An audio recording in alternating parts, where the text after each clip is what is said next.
നമ്മളിവിടെ വന്നിറങ്ങിയപ്പോ തന്നെ ഒരു ചേട്ടനെ നമ്മൾ പരിചയപ്പെട്ടിട്ടുണ്ടായിരുന്നു. ആ ചേട്ടന്റെ ബോട്ടിലാണ് നമ്മളെന്താ കറങ്ങാൻ പോകുന്നത്. നമ്മൾ ഈ ബോട്ടിൽ കയറിയപ്പോ ശരിക്കും സമയം 11:30 പക്ഷെ അതിന്റെ വെയിലൊന്നും ഇല്ലായിരുന്നു. നല്ല കാമായിട്ടുള്ള അന്തരീക്ഷമായിരുന്നു. ഉണ്ണിക്കുട്ടൻ ഭയങ്കര എക്സൈറ്റഡ് ആണ് ബോട്ടിങ്ങിന് പോകാൻ വേണ്ടി. ചേട്ടനാണ് ഫ്രണ്ടിൽ തന്നെ കയറി സീറ്റ് പിടിച്ച് ഫോട്ടോ ഒക്കെ എടുക്കാൻ വേണ്ടി.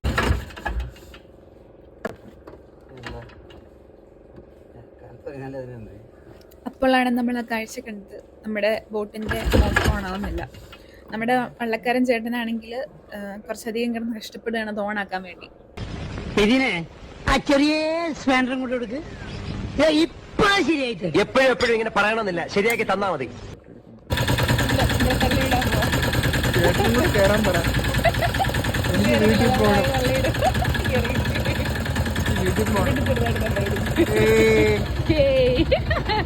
ഫൈനലി നമ്മുടെ വണ്ടിയുടെ എഞ്ചിൻ ഓൺ ആയിട്ടിരിക്കുകയാണ് ഗൈസ്.